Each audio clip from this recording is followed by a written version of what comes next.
క్యాంటీన్లు ఓపెన్ చేశారు కదా సార్ రాష్ట్రం అంతా, అయితే మీ అభిప్రాయం ఏంటి సార్? బ్రహ్మాండం. లేనడి పక్క చక్కగా పెడతామే. నేను ఎప్పుడో 6 నెలల క్రితం విజయవాడ మహానాడు రోడ్లో ఒక ఇద్దరు రిక్షా కార్మికులు కూర్చొని మాట్లాడుకుంటుంటే విన్నాను. 5 రూపాయలతో అన్నం తెచ్చుకునేవాళ్ళం, 5 రూపాయలతో అన్నం తినేవాళ్ళం, 80 రూపాయలతో క్వార్టర్ తాగేవాళ్ళం. మాకు ఈ కర్మేంట్రా బాబు, మేము వేసుకున్న దానికి ఈ కర్మేంట్రా ఆయన ఏమో ఓట్లు వేసి వీడిని గెలిపించాము.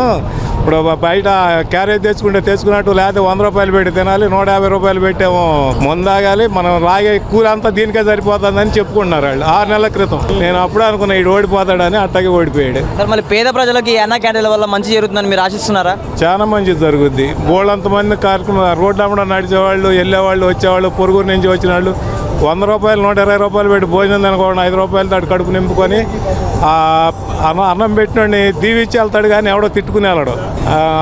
అందరికీ మంచిగా జరుగుతుంది. సార్ మళ్ళీ అన్నా క్యాంటీన్ పేరుతో దోచుకుంటున్నారు అని చెప్పేసి వైసీపీ అంటుంది కదా సార్, మరి మీరేమంటారు సార్? ఎవరు ఇచ్చారు? వాళ్ళ జేబుల్లో డబ్బులు ఎవడన్నా 10 రూపాయలు ఫండ్ ఇచ్చాడా దానికి దోచుకుంటానికి? పోనాడు లెక్క అడుగుతానికి.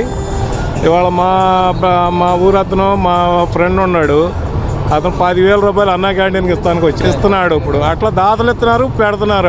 వాళ్ళు జేబులో డబ్బులు ఏమైనా ఇచ్చారా? గవర్నమెంట్ డబ్బులు కూడా చక్కగా వాళ్ళు ఉపయోగిస్తున్నారు. 5 రూపాయలు భోజనంతో అప్పుని అతను 10 రూపాయలు తీసుకుని భోజనం పెట్టమనండి.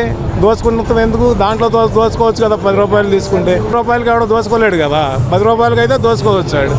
దోచుకుంటాడేమో చూద్దాం. టీడీపీ వైసీపీ మీద కేవలం కక్ష సాధింపు చేస్తుందని చెప్పి ఆరోపిస్తున్నారు కదా సార్. దేనికి కక్ష సాధింపు చేస్తున్నారు? ఇప్పుడు కక్ష సాధింపు అంటే ఎట్లా ఉంటుంది? ఆడు ఎవడన్నా నాపోటాడు మాట్లాడితే తీసుకెళ్ళి జైల్లో పెడడానికి రెడీ అయ్యాడు.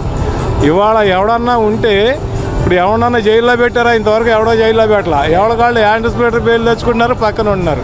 ఇప్పుడు ఇళ్ల మీద దొమ్మికి వెళ్ళారు, ఆఫీసుల మీద దొమ్మికి వెళ్ళారు, ఆఫీసులు తగలబెట్టారు. మరి వాళ్ళందరూ పారిపోయి దాక్కొని ఎక్కడెక్కడో ఉన్నారు. కొని వాళ్ళు బయటికి రావట్లా, యాంటిసిపేటరీ బెయిల్ తెచ్చుకుంటున్నారు. మరి ఆ రోజుల్లో దెబ్బలు కొట్టి మళ్ళీ వాళ్ళ మీద కేసులు పెట్టేవాడు. పడడానికి దొరుకుతున్నారు వాళ్ళు.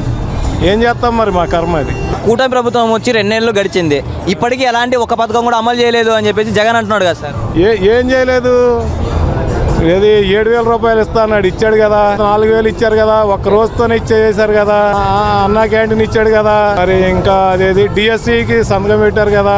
అమరావతి రెడీ చేస్తున్నారు. ఉచిత బస్సు ప్రయాణం ఇప్పుడు ప్రకటిస్తానంటున్నారు కదా. అవన్నీ చేస్తారు. ఒకసారి పెళ్ళి అవగానే పిల్లడు పుట్టాడు కదా. ఏం పడుతుంది? 9 నెలలు ప్రెగ్నెంట్ రావాలి, ఇది రావాలి, అవన్నీ అవ్వాలి. అయినాక వస్తుంది, నిదానంగా చేస్తారు. గతంలో పవన్ కళ్యాణ్ గారు అధికారంలోకి రాకముందు ఎగిరెగిరి పడ్డారు. తీరా అధికారం వచ్చాక రాష్ట్రంలో జరిగే దాడుల గురించి ఎలాంటి మాట లేదని చెప్పి సైలెంట్గా ఉంటారని చెప్పేసి వైసీపీ అంటుంది కదా సార్. పవన్ కళ్యాణ్ మీద దాడి చేశారు. వాళ్ళ కార్యకర్తలను చంపారు, తెలుగుదేశం కార్యకర్తలను చంపారు, అందరి మీదకి వెళ్ళారు. ఇవాళ ఆయన ఒక అధికారంలో ఉన్నాడు. ఆయన ఎవరిని చంపారు? జనసేన వాళ్ళు ఎవరి జోలికి వెళ్ళారు?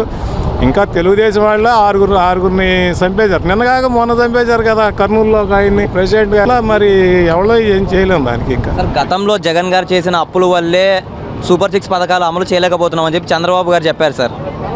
దాని మూలనే లేట్ అవుతున్నాయి. మళ్ళీ ఈయన నిదానంగా ఒక్కోటి తీసుకుంటా పెట్టుకుంటూ వస్తున్నారు. మంగళవారం రిజర్వ్ బ్యాంక్ అప్పుకి వెళ్ళేవాడు.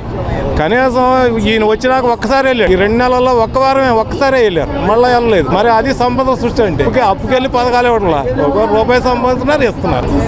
అది చంద్రబాబు నాయుడుకి గొప్పతనం. తల్లికి వందనం ఇవ్వకుండా ఈ ప్రభుత్వం ప్రజల్ని మోసం చేస్తుంది అని చెప్పి జగన్ అంటున్నాడు కదా సార్.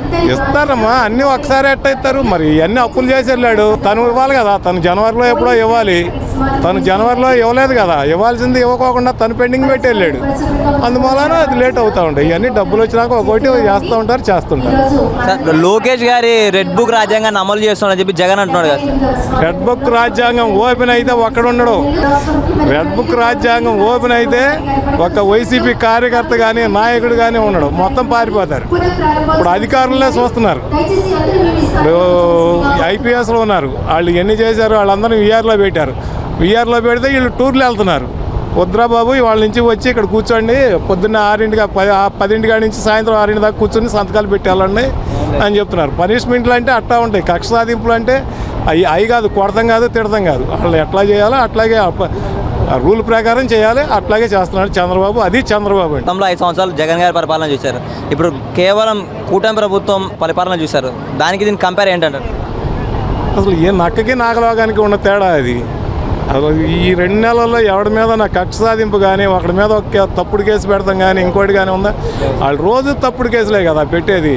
పెద్ద పెద్ద నాయకులు జిల్లా స్టేట్ ప్రెసిడెంట్ కాడి నుంచి మొదలెట్టి సామాన్య కార్యకర్త వరకు రోజు కేసులు పెడతాం, తీసుకెళ్తాం, లోపలేస్తాం, వాళ్ళు నానా సాగు చేస్తాం. ఇప్పుడు ఏముంది? ఇప్పుడు ఏం లేదు. వాళ్ళు శుభ్రంగా మాకన్నా ఫ్రీగా తిరుగుతున్నారు. మాకు ఇంకా బాధ్యతలు ఉన్నాయి, వాళ్ళకి బాధ్యతలు లేకుండా తిరుగుతున్నారు వైసీపీ కార్యకర్త.